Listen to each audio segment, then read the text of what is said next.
online, despite the current situation causing me to not be able to be there in person. And before I start on the content, I just want to give a quick big fat shout out to all my biohacker family who's in the room, who's watching online, who I would normally be giving infinite hugs right now. I miss you guys, I love you guys, and thank you so much for allowing me to be here in this digital form. I'm extremely grateful, extremely excited to have this, let's say, half an hour with you guys. Today, I want to talk about resilience and the practical tools that we have at our disposal in every second through the power of our breath to build our resilience in relation to the stressors that we encounter in our daily life, and also in relation to our immunity, in relation to our ability to interact and relate to other people. Resilience really is the key superpower of these times, and I believe that you are in the best place possible right now to learn about the amazing tools and skills of resilience. And this is important. An important point for me is that resilience really is a skill, something that you can train, something that you can train in each moment by utilizing the power of your breath. Before I get into that, though, I would love to invite you into a very short little breathing practice that I want to do together with you.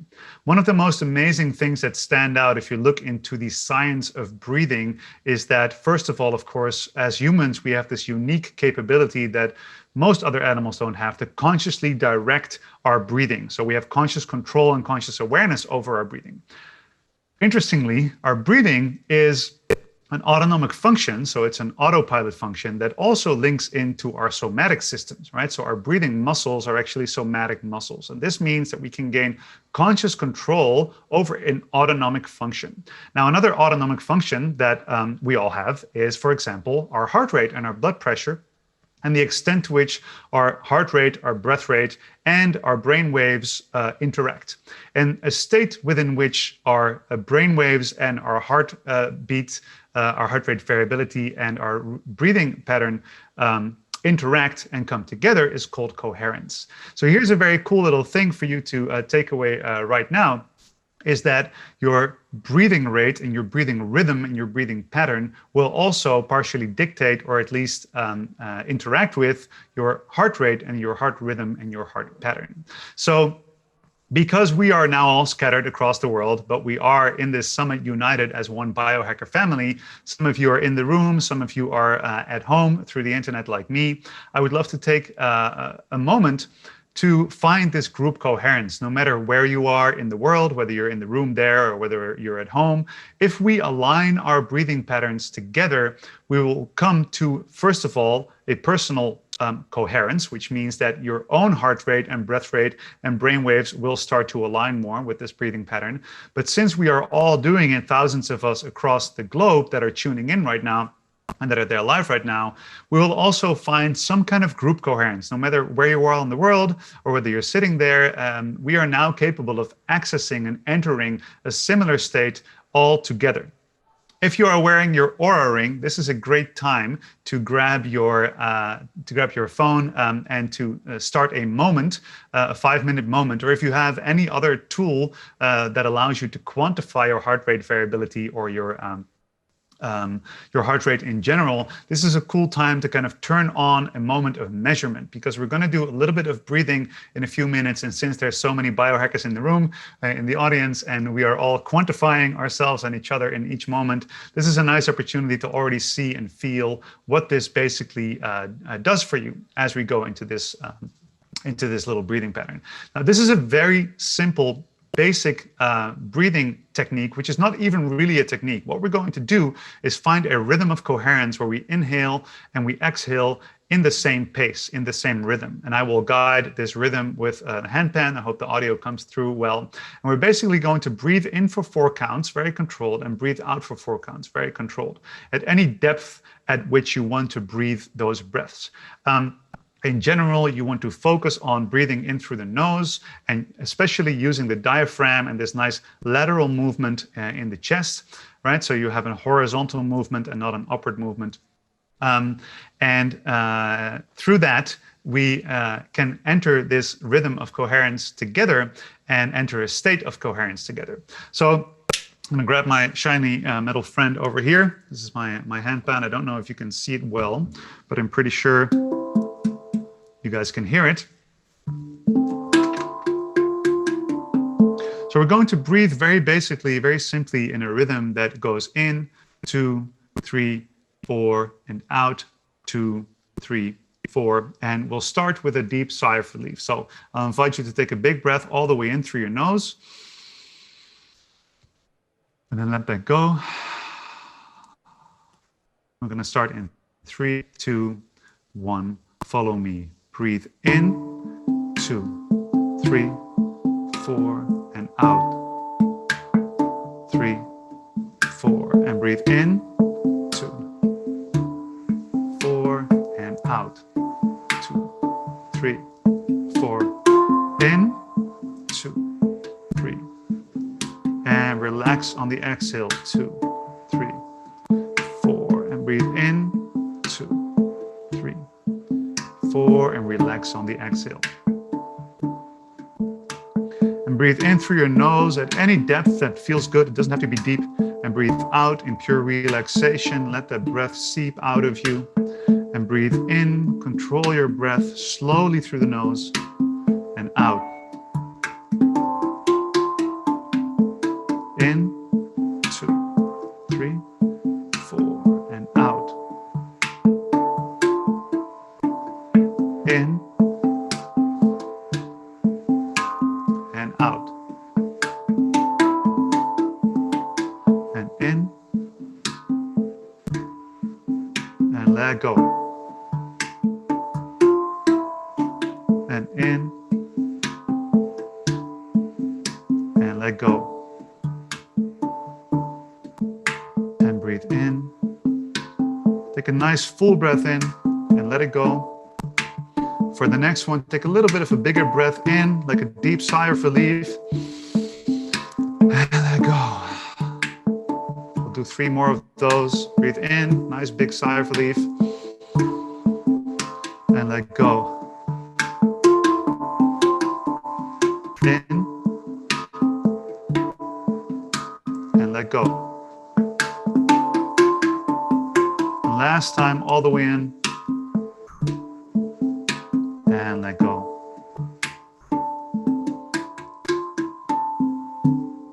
And come back to your normal breathing. All right. Thank you guys so much for joining in. I've been doing this with in different settings, with teams, with corporates, with families even, with groups of people who are looking to utilize breath in these times to come to a place of calm. And before we start to work with intensity and with resilience, it's important to also be able to land in this place of calm. So a coherent breathing rhythm basically means that you're consciously controlling your breathing in a very specific rhythm that allows your vagus nerve to activate. So if you have quantified this in the moment, for example, with your Oura Ring moment, and you check your data, you may see that your heart rate variability has gone up. And the ability to maintain a variable heart rate is a very core skill of the ability to maintain resilience. Now, resilience can be defined in many different ways, and I'm sure it's being defined in many different ways and redefined by many of the speakers today. And I want to today really link that topic to the skill and the art of breathing. Now, I'll go with you through a little bit of theory, so to say, around breathing that may be very familiar to you, especially if you're familiar with my work.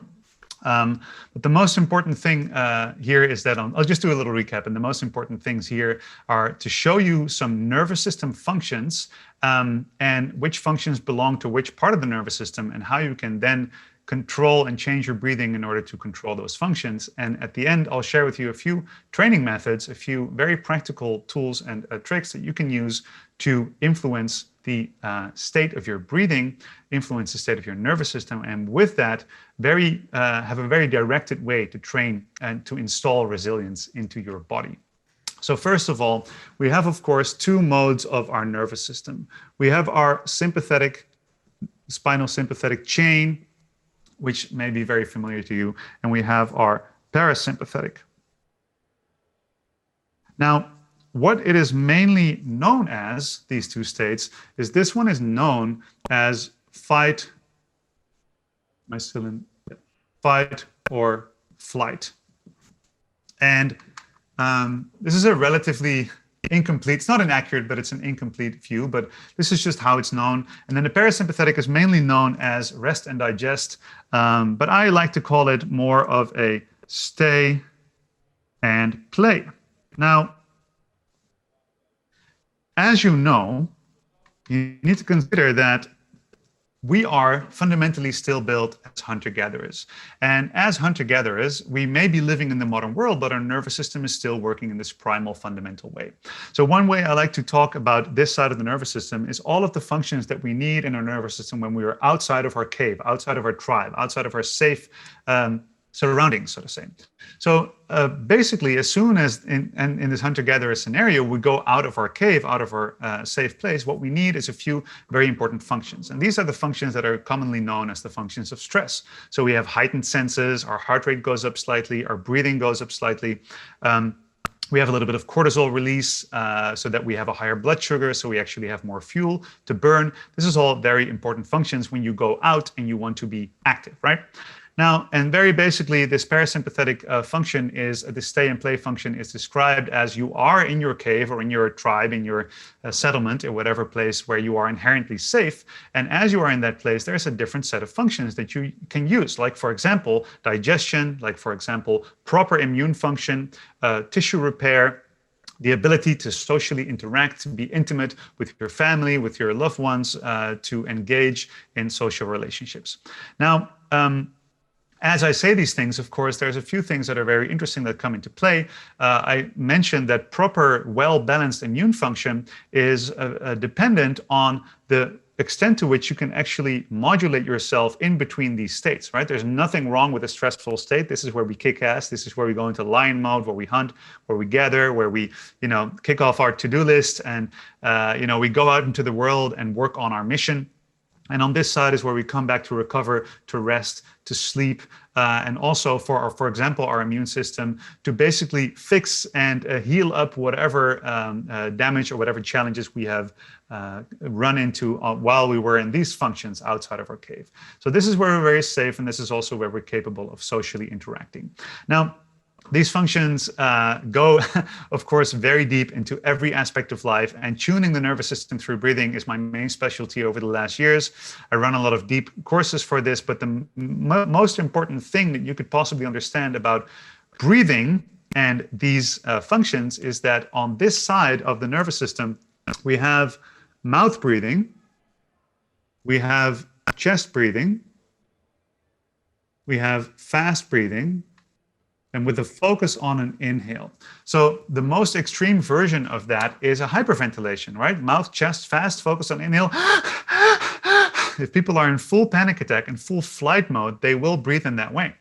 Now, on the other side, right, on the parasympathetic side, we have nasal breathing. We have diaphragm, and I'll quickly call that belly breathing, which is not entirely accurate, but it's faster to write.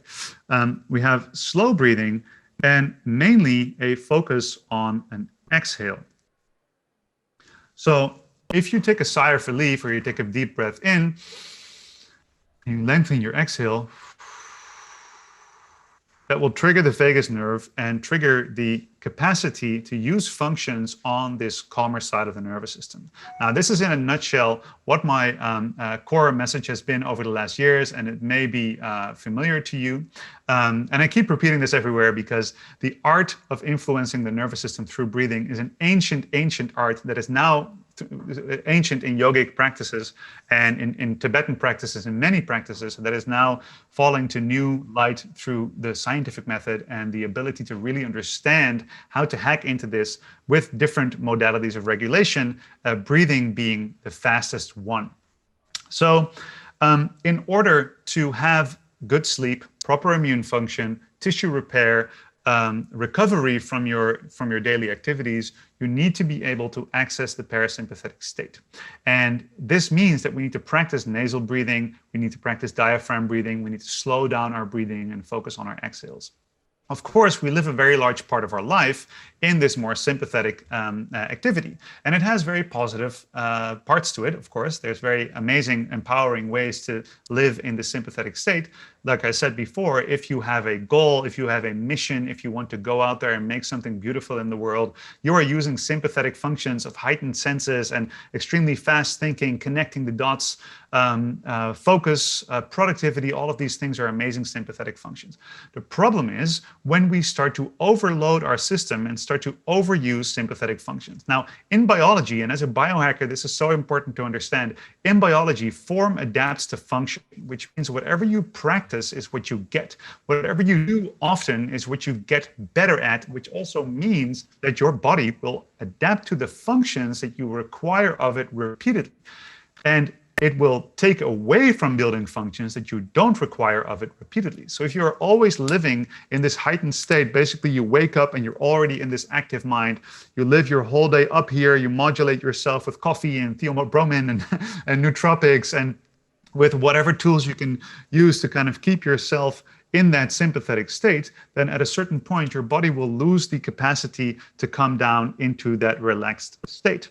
Now, what you then have here is a state of force and a state of strength where you're constantly on. However, one very important factor to realize that you need in order to have resilience is flexibility, right? So my definition of resilience is the ability to flexibly respond to whatever life requires of you in the moment.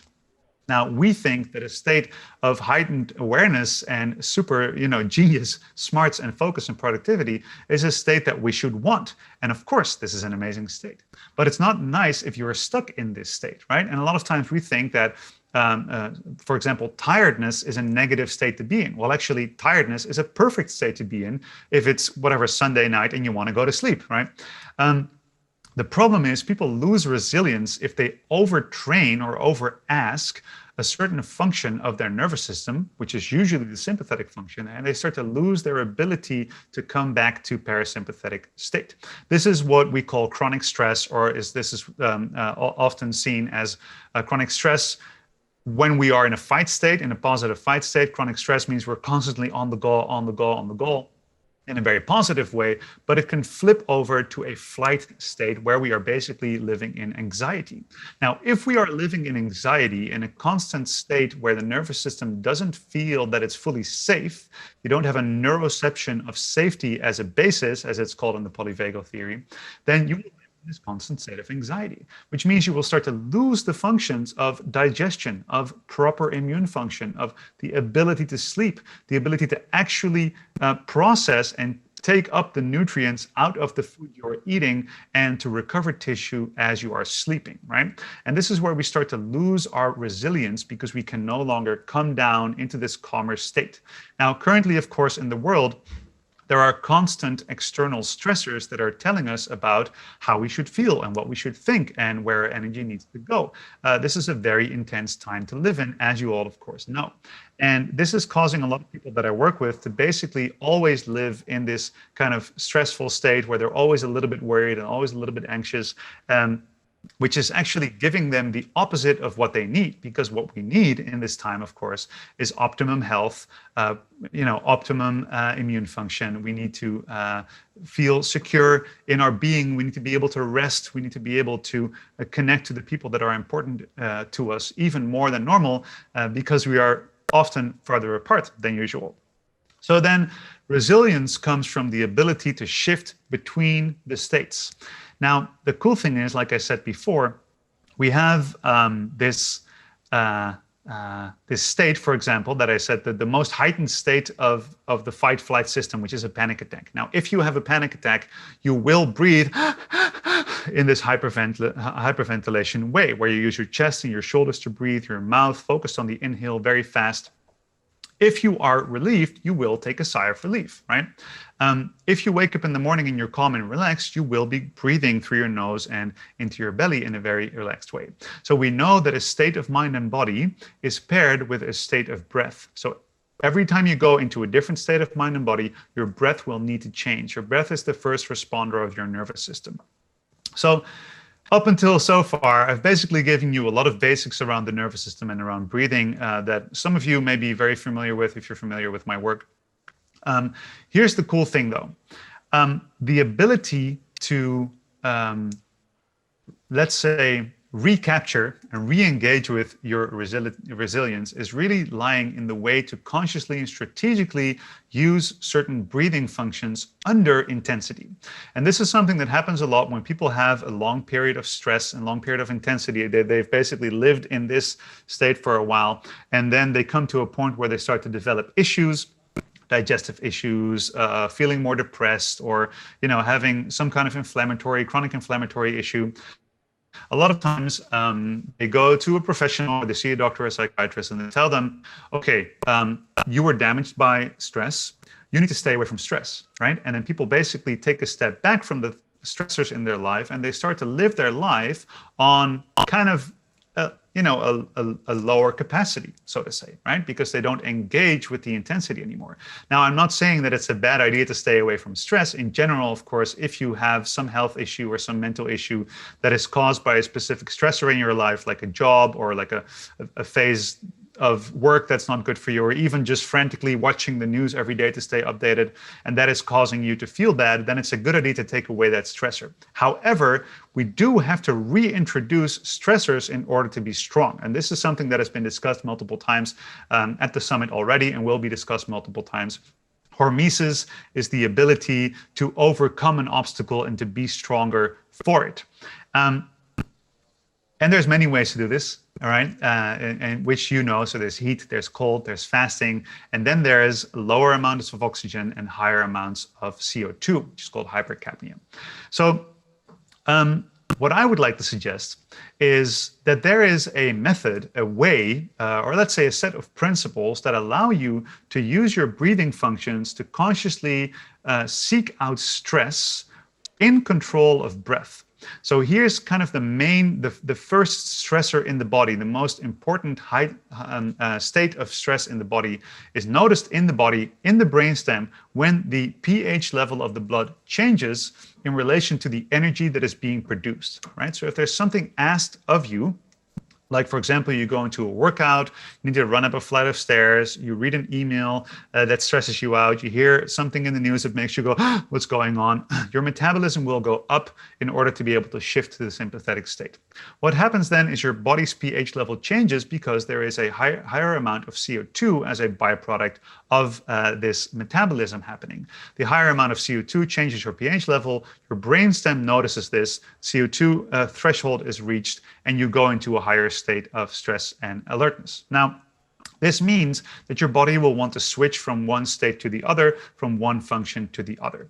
Now, the ability to maintain parasympathetic functions, parasympathetic breathing functions, means a lower heart rate, which means a higher heart rate variability, which means a calmer mind, a more focused and directed, a more centered and Zen style mind, right? This is really what resilience is about, to be able to access higher states of stress, higher amounts of sympathetic triggers under an increasingly better capacity to maintain your breathing functions in the parasympathetic chain. So here's a few very, very basic things that you can do. First off is you're going to pick an activity that increases your sympathetic tone and is going to bring you to a switch point. Anything that increases intensity in your body. So this can be, for example, walking up a hill, going for a run, lifting a heavy weight, training with the heat or the cold, right? So you're creating an environmental stressor that will increase the intensity until the point where you realize that your body wants to switch to a different function. So you basically go into a state of intensity, whether it's through movement or through temperature or even through fasting, through anything else, through social engagement, through any type of discomfort. You're moving up the dial of intensity in your nervous system. And as you do this, you're going to consciously watch your breathing. So as you start with this, make sure you're breathing nasal, you're breathing with your diaphragm, and your breathing is slow, and your focus is on the exhale. As you then increase the intensity through, for example, increasing the level of movement, the intensity of the heat, or whatever stressor you're working with, there's going to be a point where your breathing is going to first increase, where you're going to lose your ability to breathe through your nose, so you want to switch to your mouth, where you have less control over your diaphragm, right? So your belly breathing, and body is going to start doing these stressful inhales and focus on these inhales. In those moments, you're going to self-regulate and come back down to your diaphragmatic breathing. And there's many ways to do this. Like, for example, you go for a little run, you keep your mouth shut, you breathe through your nose, you start to run faster and faster. And as your intensity increases, you notice the stress in your body. You're going to calm down your breathing as you are running. Another way to do it is do a set of push-ups through your nose, breathing very slowly, very comfortably. And as you get to the point where your body wants to get out of breath, you basically regulate yourself down through your breathing. With every stressor that you can engage with every form of intensity that is present in your life, you have the ability to maintain parasympathetic breathing functions under a higher and higher stressor. And what you will notice if you do this through nasal breathing, through diaphragmatic breathing under higher and higher intensity, you will be able to increase, to heighten the threshold at which you're going to switch to the stressful state, and you need to change your breathing, and you're going to lose your optimal capacity. So thank you very much for your time. This was my canon of words. I really hope it all came across in this setting. It's really strange to me to not see your faces. I'm very grateful for your time, and hopefully see you soon.